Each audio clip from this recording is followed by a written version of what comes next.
Mudah-mudahan kita semua menjadi umat baginda Rasul yang diberikan kemudahan di dalam mutabaah beliau baginda Rasul Sallallahu Alaihi Wasallam, dan di yaumil akhir kita semua mendapatkan syafaat dari baginda Rasul Sallallahu Alaihi Wasallam. Amin ya Allah. Jamaah sekalian rahimahullah, kita lanjutkan pengajian kitab Nasrul Huda. Terlebih dahulu kita niat melalui ilmu ini semata-mata mencari keridhaan Allah Subhanahu wa Ta'ala. Bismillahirrahmanirrahim. An Ibnu Abbas radhiyallahu anhuma hina su'ila ma khairul ayyami wa ma khairul shuhur wa ma khairul a'mali faqala khairul ayyami yaumul jumu'ati wa khairul shuhuri syahrul ramadan wa khairul a'mali as-shalawatu khumsu waqtiha. Diriwayatkan dari Ibnu Abbas, Abdullah bin Abbas.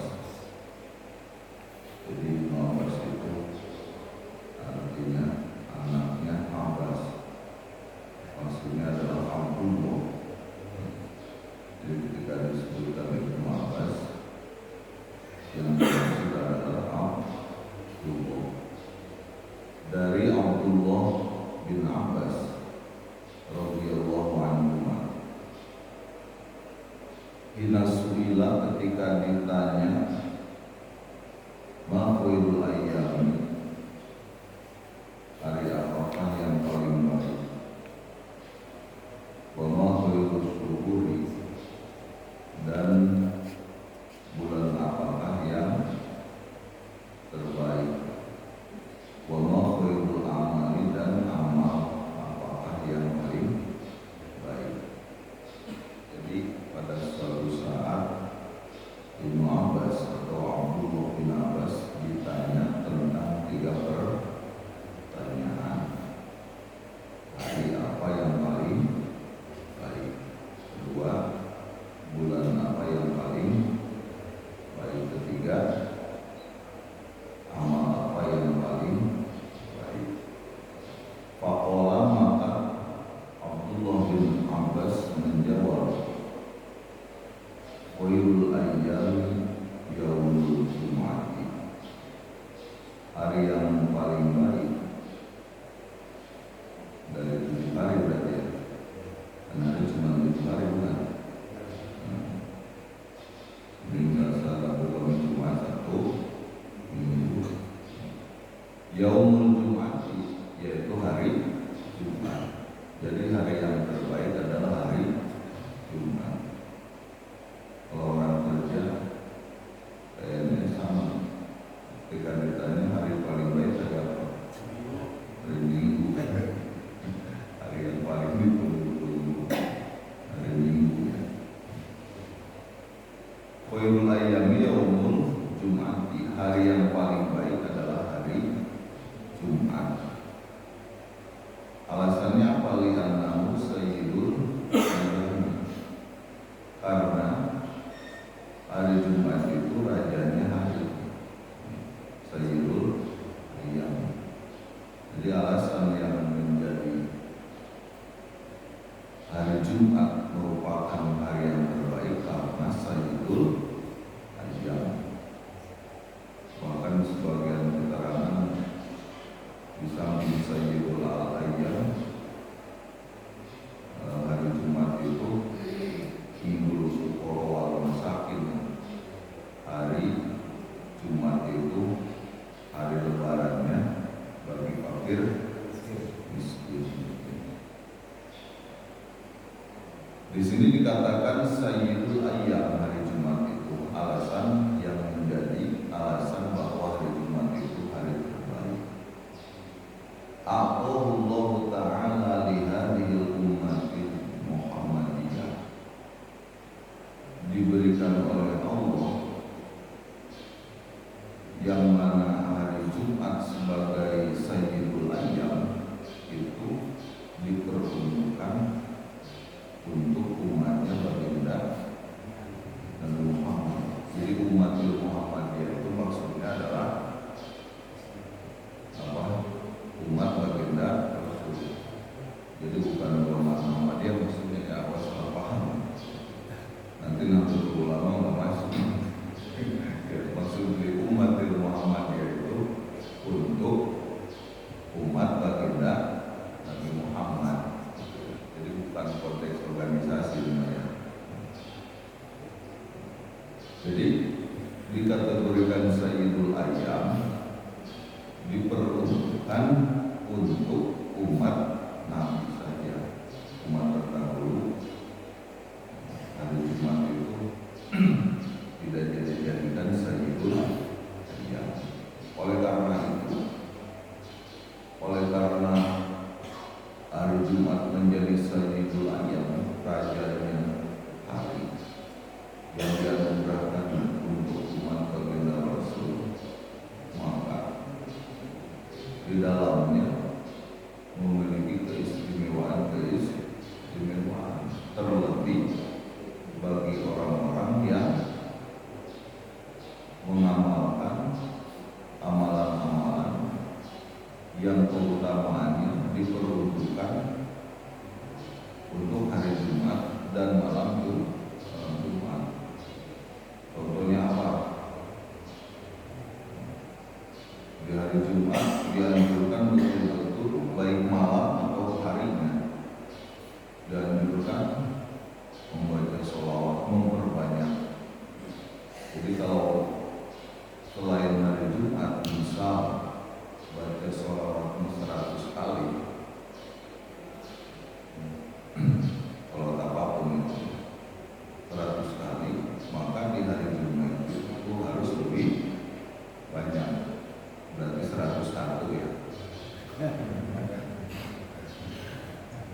Selain hari Jumat 100 kali, kalau hari Jumat harus dianjurkan diperbanyak. Jumlahnya di berapa? Jumlahnya 1.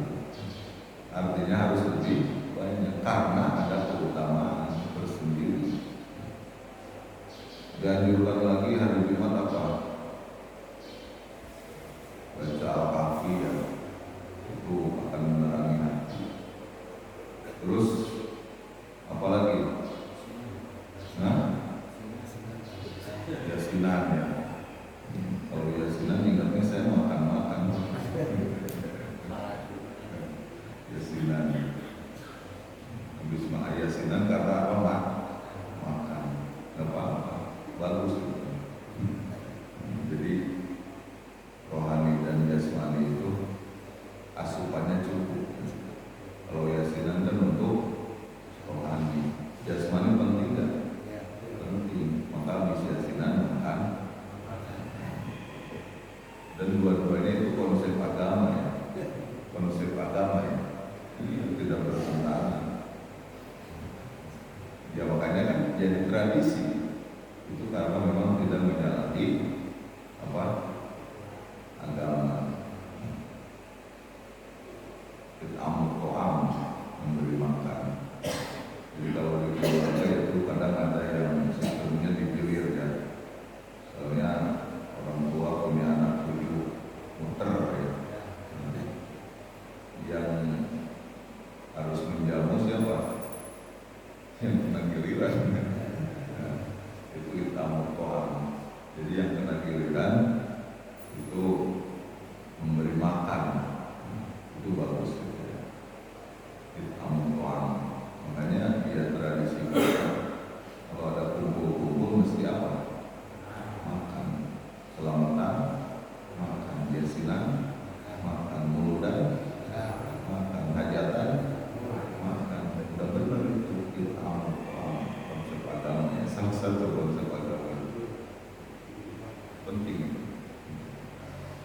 tapi jangan kebanyakan makan. Jadi kembali lagi, alasan menjadi Sayyidul Ayyam banyak amalan yang keutamaannya luar biasa ketika di hari apa? Jumat, termasuk ziarah kubur di antaranya. Ziarah kubur terlebih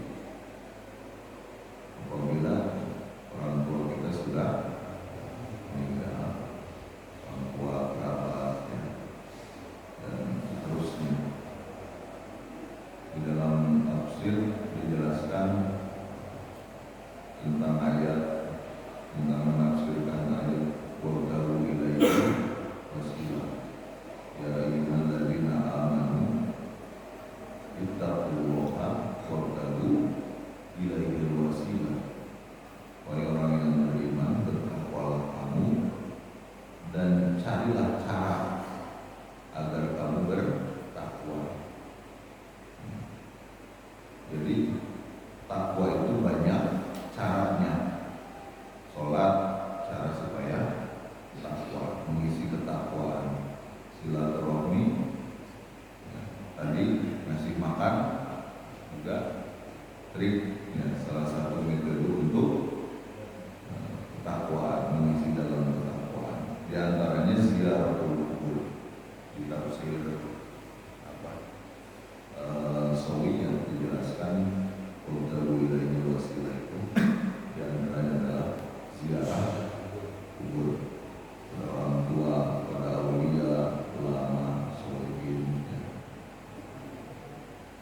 Selanjutnya, ketika menjawab pertanyaan yang kedua, bulan apa yang paling baik? Wa khairu syuhuri syahrul Ramadan. Dan bulan yang paling baik adalah bulan Ramadan. Bulan itu semuanya ada berapa? 12. Pertama apa? Nah, jangan Januari ya teman-teman ya. Kan Ramadan ya, otomatis bulannya hijrah. Bulan itu ada 12. Yang pertama Januari, Februari. Nanti Ramadannya enggak ada. Berarti Muharram. Di Semarang apa? Safar, terus Mulud, Sri Mulud, gitu kan orang kampung ya. Muharram, Suram, Mulud, Sri Mulud, Jumadil Awal, Jumadil Akhir, Rajab, Berwah Puasa, Syawal, Akhir, Haji, Muharram, 12. Nah, di antara yang 12 itu yang terbaik adalah bulan Ramadan. Kenapa bulan Ramadan itu bulan yang paling baik? Li'annahu unzila fihil Quran. Karena di bulan Ramadan bulan diturunkannya Al-Quran. Diturunkan yang mana nih? Karena Al-Quran itu 2 kali turun.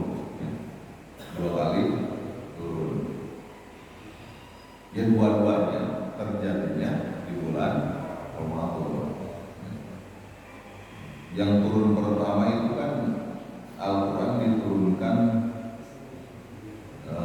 dari Lauhul Mahfuz, terus dengan sistem diimla. Malaikat Jibril mengimla, membacakan, terus malaikat yang sudah ditugaskan untuk mencatat dari awal. Inna anzalnahu fi lailatul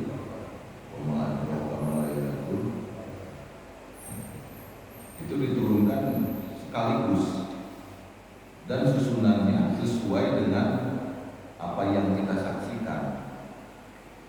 Kalau berbicara surat, berarti surat yang pertama itu apa? Masa buka Quran pertama suratnya Al-Alaq? Quran cetakan mana? Ketika susunannya, balik lagi nih, jangan bohong.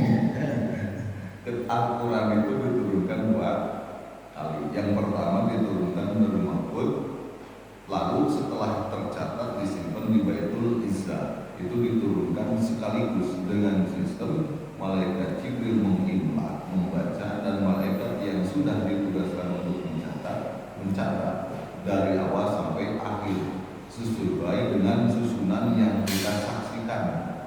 Ya, kalau berbicara surat pertama itu surat Fatihah, gitu, jangan awal lagi ya, Al-Fatihah, ya kan, Al-Fatihah. Dan surat yang terakhir itu An-Nas, itu satu malam ditulis langsung.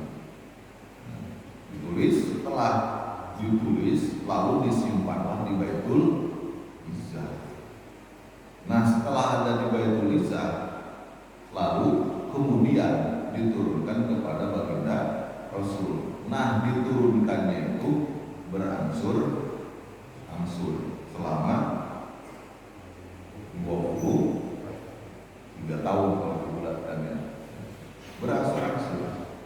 Nah, itu tidak sesuai dengan susunan yang kita saksikan, tidak.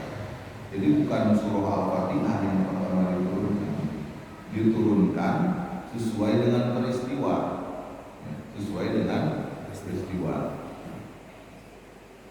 Ayat yang pertama baru itu Al-Alaq ayat 1 sampai 5. Itu diturunkan yang kedua kalinya.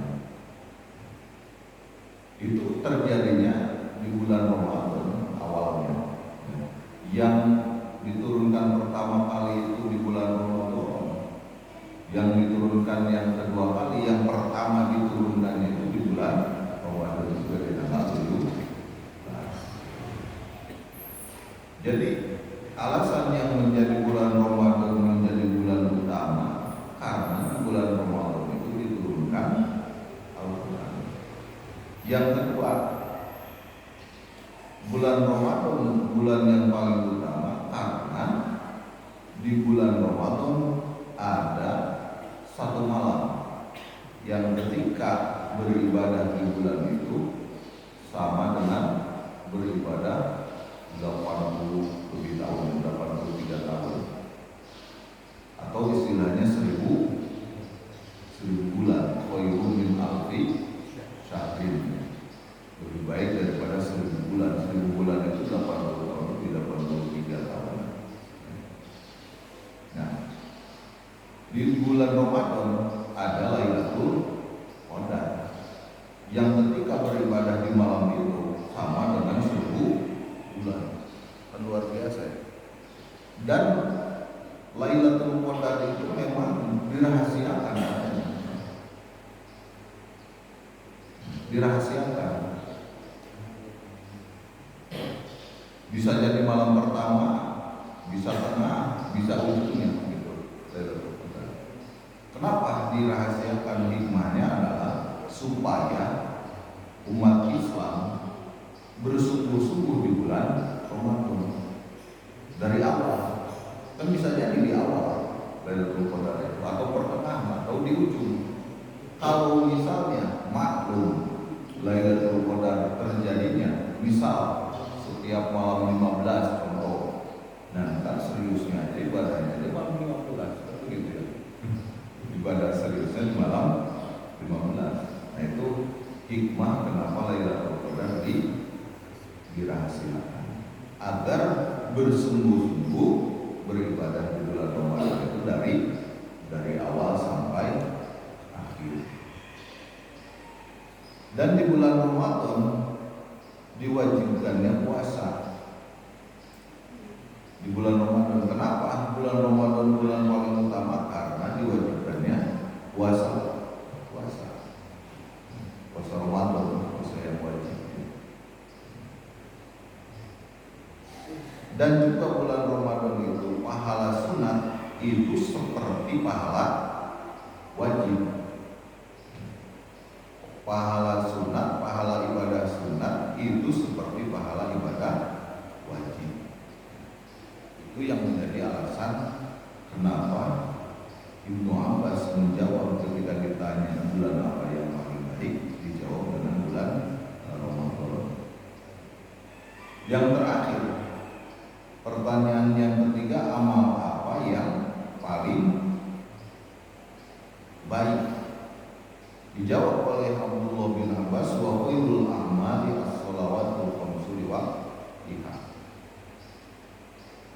amal apa yang paling baik adalah melaksanakan sholat pada waktunya. Nah ini kadang paham pada waktunya itu ada yang berpaham awal waktu ya. Intinya pada dasarnya sholat 5 waktu itu dilaksanakan pada waktunya.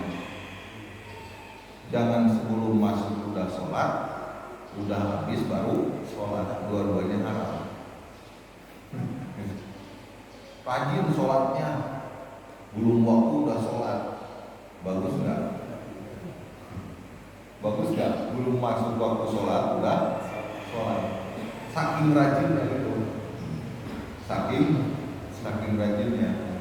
Kalau kerja dia mah belum mulai jam kerja udah ada di kantor, itu kurang lebih ya. Tidak bagus.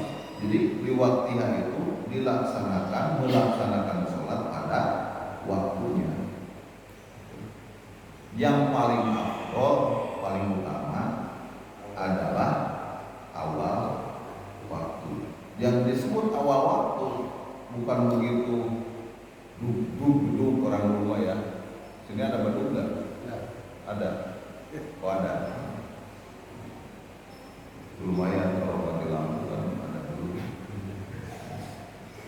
Apa namanya? Yang disebut awal waktu itu ketika masuk waktu azan. Karena kalau belum masuk waktu azan itu belum sunat.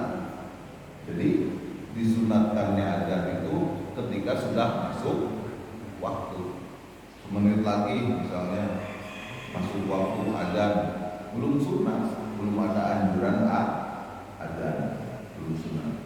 Jadi masuk waktu disunatkan azan. Setelah itu, setelah beres azan bersuci ya. Setelah itu sholat 2 rakaat. Setelah itu baru awal waktu. Jadi bukan awal waktu begitu beduk, begitu net ya kan, langsung sholat bukan. Awal waktu itu. Kalau puasa yang batalin dulu dengan istilah takjil, menyegarakan buka ya.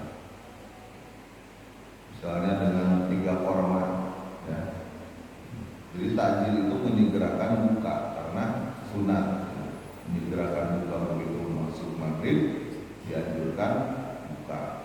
Jadi kalau hidangan takjil itu jangan ada nasi. Takjil ada nasi, nanti sholat belakang. Hidangan takjil untuk menyegerakan saja. Jadi kalau ada nasi yaitu hidangan buka puasa namanya ya. Takjil makan, habis makan kolak, terus makan es buah, terus ngerokok sebatang. Itu bukan hidangan takjil, itu namanya hidangan sempurna buka puasa. Kalau takjil itu ya air putih doang, kan? Atau kurma doang, itu baru takjil, menyegarakan. Kan yang namanya buka itu ala kadar buka supaya batal, ya kan, pengertian puasa. Balik lagi, amal yang paling baik adalah melaksanakan sholat pada waktunya. Jadi kalau misalnya sholat subuh contohnya durasinya itu misalnya dari awal waktu sampai terbit matahari 1 jam, ya di kurun waktu itu yang 1 jam itu mau dilaksanakan awal itu lebih utama, di ujungnya menjelang terbit matahari pun tidak apa-apa. Di situ ada waktu istighfar, ampunan Allah ya. Jadi jangan disepelekan. Subuh nih misalnya ini berapa menit lagi nih terbit matahari, udah mau terang gitu ya, tapi belum habis baru sholat, tidak apa-apa. Di situ ada ampunan Allah. Tapi bukan karena sengaja baru bangun ya, sengaja memang sholatnya nanti pas waktu ampunan. Makanya di antara salah satu dosa yang sudah subuh itu kalau bangun subuh jam 4 udah bangun, tapi subuhnya agak siangan. Kira-kira GSU biasanya mengamalkan itu biasanya. Kalau kita nggak usah biasa aja ya. Ada yang mengamalkan. Jadi ini berbicara tentang waktu ya. Ada orang yang paham soalnya sholat liwaktiha itu sholat awal waktu. Salah ngomong dikit ya, bukan mutlak salah. Liwaktiha itu dilaksanakan sholat pada waktunya. Zuhur misalnya durasinya 3 jam, ya di 3 jam itu afdolnya apa? Awal waktu. Bukan kewajibannya awal waktu, bukan. Kadang ada himbauan di masjid, mari kita melaksanakan sholat fardu maghrib, sholat fardu maghrib berjamaah, ya kan? Itu seperti berjamaahnya jadi wajib, ya kan? Jadi kalimatnya kurang pas, gitu. Sholat fardu maghrib, gitu kan? Di awal waktu. Jadi seperti awal waktu itu kewajiban, padahal yang wajibnya adalah sholatnya, berjamaahnya itu utama, dan terus awal waktunya utama. Itu tergantung kemampuan kita. Kalau misalnya kita masih di perjalanan, masih di kereta, mendengar azan, bisa nggak sholat? Kan tidak. Dosa tidak. Makanya ketika masuk waktu itu kewajiban itu salah satu dari 2. Pertama, laksanakan sholat di awal waktu kalau mampu. Kalau tidak mampu, contoh tadi masih di kereta, kewajibannya adalah azam. Azam itu apa? Bertujuan, punya niat mau melaksanakan sholat pada waktunya. Waktunya kapan? Ya nanti. Kalau nyampe stasiun jam berapa? Jam 2 misalnya zuhur, ya turun di kereta, stasiun ada musola sholat. Jadi liwaktiha itu laksanakan sholat pada waktunya. Yang utama adalah awal waktu. Makanya kenapa sholat yang 5 waktu itu kita mau putar kewajiban yang di waktu-waktu. Hikmahnya 2. Kenapa kewajiban sholat itu kita mau putar kewajiban yang di waktu-waktu? Hikmahnya 2. Pertama, agar kita sebagai umat Islam yang memiliki kewajiban melaksanakan sholat 5 waktu itu agar melaksanakan sholat tersebut. Karena kalau tidak di waktu-waktu itu nggak jelas waktunya, akhirnya tidak sholat. Ya, misalnya gini, ntar ke rumah ya, kapan? Terserah kapan aja. Kan tidak ada maksain di diri kita ya. Tidak ada maksain. Ditentukan waktunya jam 6. Otomatis kita menyiapkan waktu jam 6 untuk menuju ya, tempat itu. Itu yang pertama. Yang kedua, hikmah sholat di waktu-waktu itu agar kita memilih kapan kita mau melaksanakannya. Kalau kita memang lagi leluasa, ya laksanakan sholat di awal waktu karena memang itu yang paling utama. Kalau tidak memungkinkan melaksanakannya, contoh masih di perjalanan, di jalan tol lah misalnya ya, terdengar azan di HP kita, kan yang paling disiplin itu adalah HP setelah diatur. Kalau yang punyanya mah enggak, betul tidak? Yang paling disiplin itu HP. Kitanya tidur, HP-nya azan, ya kan? Lagi bawa mobil misalnya di tol, azan di HP dengan berarti udah masuk ya. Bisa nggak kita sholat? Nggak bisa. Paling cepat ya nunggu rest area dulu ya. Ke rest area misalnya setengah jam lagi, 1 jam lagi, ya berarti apa yang harus kita lakukan? Azan di dalam hati kita, karena tidak bisa awal waktu kita sholat, karena 1 jam lagi menuju rest area. Berarti kewajiban kita adalah azan. kita bertujuan akan melaksanakan sholat pada waktunya. Pada waktunya apa? Ya durasi waktu zuhur itu 3 jam jadi waktu itu.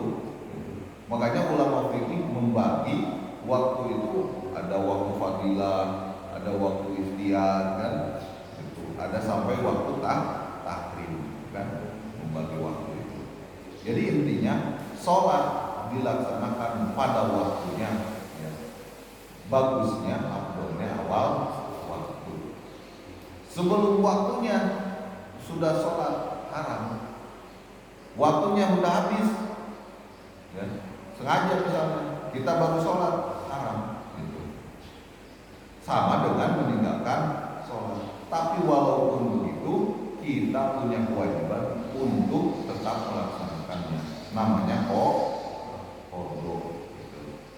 Qadha.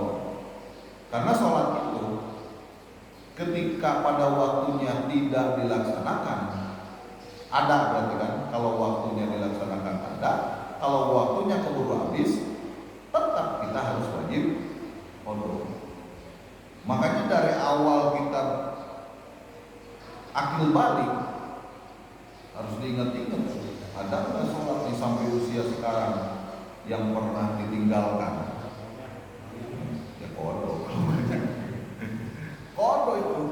Ada yang nanya sholat kalau tidak dilaksanakan tertinggal boleh diqadha nggak? Bukan boleh, itu salah pertanyaan. Justru harus diqadha. Mengqadha yang wajib hukumnya wajib, mengqadha yang sunnah hukumnya sunnah. Puasa wajib qadha, tidak dilaksanakan waktunya wajib qadha. Sholat wajib, ya. Ketika tidak dilaksanakan pada waktunya wajib qadha. Terus kita punya amalan sunat, misalnya habis subuh kita misalnya biasa baca sholawat ya 100 kali. Karena ada pengajian, kita mengikuti pengajian, ya qadha setelah beres ngaji sholawat 100 kali. Itu namanya qadha. Dan itu bisa dikategorikan istiqomah. Gitu. Kan kita harus menjaga sholat, hafidhu ala sholawati wa sholatil wusta. Jagalah sholatmu. Jagalah sholat 5 waktu.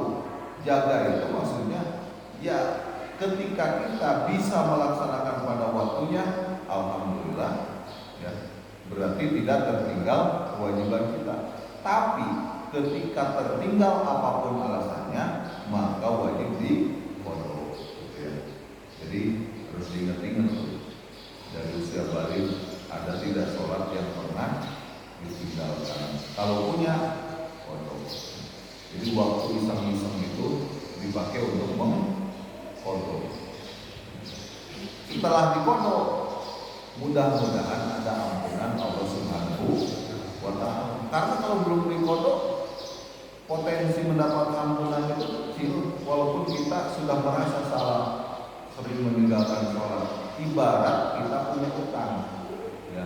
Ibarat kita punya utang sama yang ngutangin kita, ketemu, maaf ya, belum bisa bayar, maaflah belum bisa bayar. Kira-kira lunas atau utangnya? Enggak, bayar dulu, baru minta maaf atas keterlambatan bayar. Jadi sholat pun seperti itu. Kita istighfar bertaubat karena sering misalnya dulu ninggalin sholat, tapi diqadha enggak. Potensi mendapatkan ampunan itu kecil karena harus tobat. Tobatnya apa? Ya sholat itu harus diqadha. Setelah itu baru memohon ampun kepada Allah Subhanahu wa ta'ala, insya Allah mendapatkan ampunan. Jadi wa khairul a'mali as-shalawat wa khairul a'mali as-shalawat wa qamsul waqtiha. Melaksanakan sholat pada waktunya, jangan tertinggal. Nah maka kenapa amal yang paling baik itu adalah sholat 5 waktu? Karena sholat 5 waktu itu abwabul amal, pintunya amal, pintunya amal. Jadi bisa masuk atau bisa melaksanakan amal-amal yang lain itu setelah kita sholat. Jadi pintunya amal adalah sholat. Fa idza futihatis sholawatu futihat sairul amal. Apabila sholat terbuka, maka amal yang lainnya pun akan terbuka. Wa idza sudah. Dan apabila pintu itu tertutup, maka untuk amal yang lain pun akan tertutup. Di keterangan lain, sholat itu menjadi barometer, ya kan? Ketika sholatnya selamat, dilaksanakan, dijaga, maka amal yang lain pun insya Allah akan selamat, akan diterima oleh Allah Subhanahu wa Ta'ala. Perumpamaannya, sholat itu kalau diumpamakan dengan angka seperti angka satu. Angka satu. Ibadah yang lain nol, puasa nol, sedekah nol. Nah nol ini supaya ada nilainya ketika ada satunya. Sholat ada, berarti udah ada nilai satu. Tambah puasa jadi berapa? 10. Tambah sedekah jadi 100. Itulah yang disebut dengan pintu. Jadi tidak ada nilai. Makanya salah orang kalau saya nggak sholat, nggak masalah. Yang penting baik aja sama orang, kan? Ya nggak mungkin jadi orang baik kalau Tuhannya aja diabaikan, kan begitu. Tuhan aja ditipu, ya kan? Apalagi orang. Jadi baiknya di mana? Tuhan saja diabaikan, apalagi manusia. Selanjutnya, faqala Ali radhiyallahu anhu untuk mengomentari jawaban Ibnu Abbas. Jadi setelah Ibnu Abbas menjawab 3 pertanyaan tersebut, Sayyidina Ali mendengar dari yang lain tentang percakapan itu. Lalu Sayyidina Ali berkomentar, "Lau su'ilal ulama wal hukama wal fuqaha minal masyriqi lal maghribi la ajabu bimithli ma ajaba bihi Ibnu Abbas." Kata Sayyidina Ali mengomentari jawaban Ibnu Abbas. Sayyidina Ali mengatakan, kalau seandainya ulama, ahli hikmah, ahli fikih dari masyriq sampai maghrib ditanya dengan 3 pertanyaan yang tadi, la ajab, maka pasti menjawab bimithliman ajab bihim Muhammad. Pasti akan menjawab siapapun dengan jawaban Ibnu Abbas. Illa ani, aku kecuali aku itu beda pendapatnya kalau ditanya 3 hal yang tadi. Ini artinya membenarkan apa yang menjadi jawaban Ibnu Abbas, karena siapapun akan seperti itu jawabannya, benar. Tapi aku akan menjawab seperti ini, kata Sayyidina Ali. Ketika ditanya amal apa, ketika ditanya amal apa yang paling baik, pertanyaan yang ketiga kalau tadi ya, amal apa yang paling baik? Jawabanku adalah mayak wallahu ta'ala munkar. Amal apa yang paling baik? Ketika Sayyidina Ali ditanya seperti itu, maka jawabannya adalah amal yang diterima oleh Allah. Jadi amalnya terserah apa aja, mau sholat, mau puasa, mau sedekah, sedekahnya 1000, kan? 500 perak. Jadi amal yang diterima oleh Allah. Yang amal yang paling baik itu, apapun itu, amal yang paling baik adalah amal yang diterima oleh Allah. Kata Sayyidina Ali, mau sedikit ataupun banyak, mau sedikit ataupun banyak, mau yang wajib ataupun yang sunnah, amal yang terbaik adalah amal yang diterima oleh Allah. Lalu ketika ditanya dengan pertanyaan wahyu syukur, amal yang baik yang potensi diterima oleh Allah itu yang dilandasi oleh keikhlasan. Karena amal kalau tanpa ikhlas itu tidak ada ruhnya, jadi tertolak. Keikhlasan, beramal tapi karena nafsu. Anda beramal karena nafsu, Nafsu itu apa? Bagian nafsu itu beramal ingin dipuji. Hubbul madhi, ingin dipuji. Itu dari nafsu berarti amalnya. Termasuk riya, telah beramal ujub, membanggakan diri, melemahkan orang lain. Itu amal yang tertolak karena termasuk penyakit-penyakit hati. Inna sayyi'at yudhibnal hasanat. Karena sesungguhnya kejelekan, penyakit-penyakit hati, contohnya ujub, riya, sum'ah, itu adalah penyakit hati yang akan melebur amal kita. Jadi amal yang potensi diterima oleh Allah adalah yang didasari atas keikhlasan, baik sedikit ataupun banyak. Wa khairu syuhuri ma tatubu fihi ilallahi taubatan nasuha. Kata Sayyidina Ali, ketika aku ditanya bulan apa yang terbaik, maka aku akan menjawab dengan jawaban, bulan yang terbaik adalah di mana engkau mampu bertobat kepada Allah dengan taubat yang sebenar-benarnya taubat.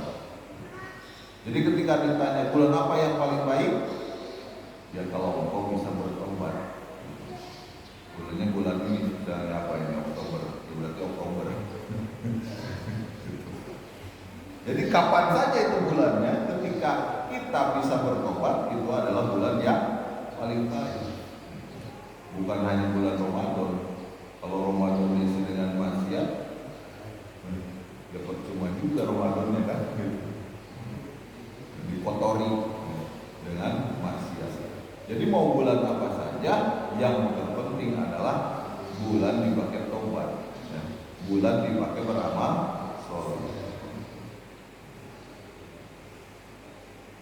Yang terakhir, wa khairul ayyam, hari apa yang paling baik?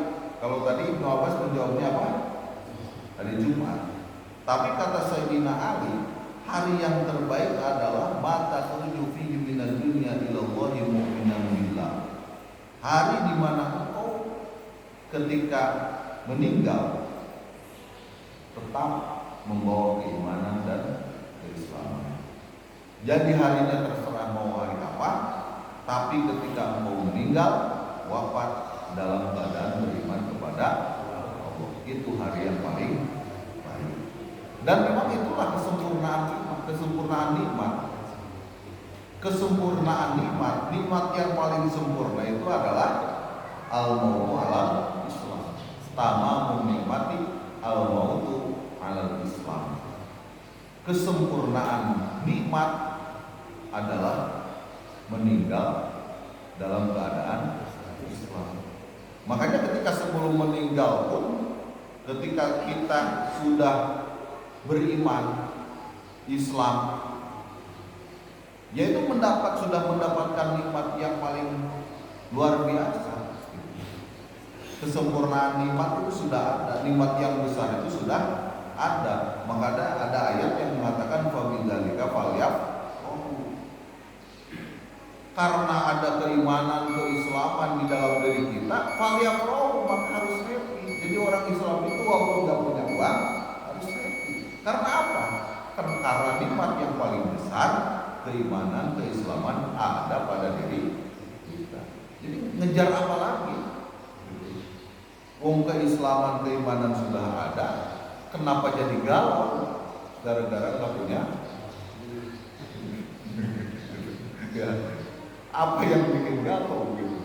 Keimanan, nikmat yang paling besar sudah ada. Apalagi udah iman, udah Islam, mau sholat, ya, sujud, ya kan mewah itu. Sehari semalam kita bisa sholat 5 waktu. Sujudnya berapa kali berarti? Sehari semalam sholat 5 waktu. Berarti sujudnya berapa kali? Oh masa itu mah 17 rakaat. Kadang yang sering sujud pun lupa hitungan sujud kita berapa kali.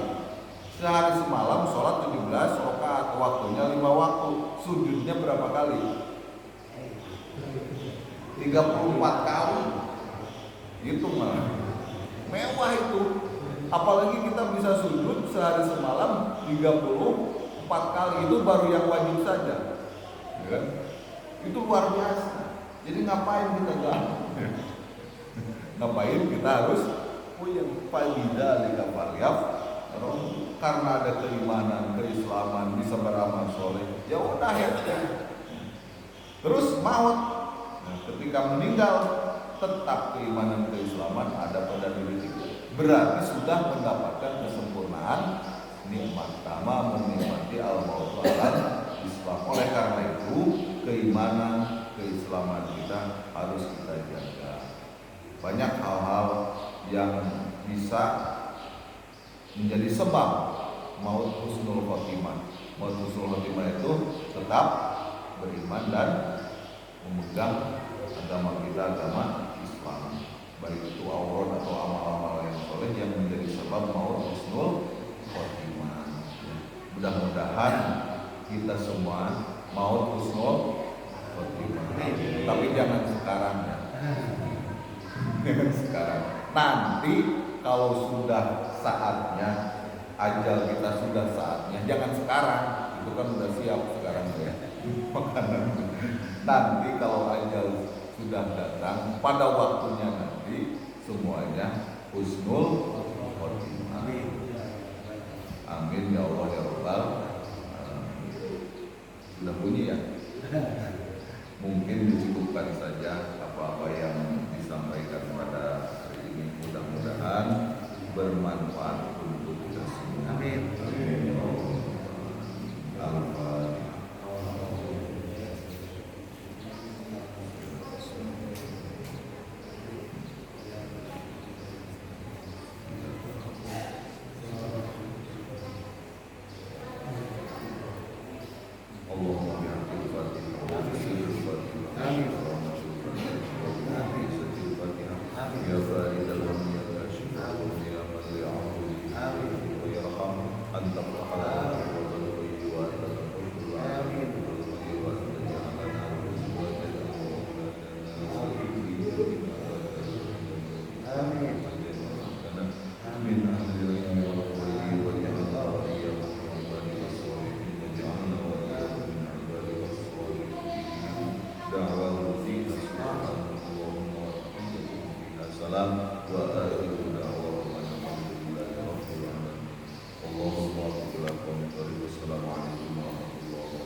Waalaikumsalam.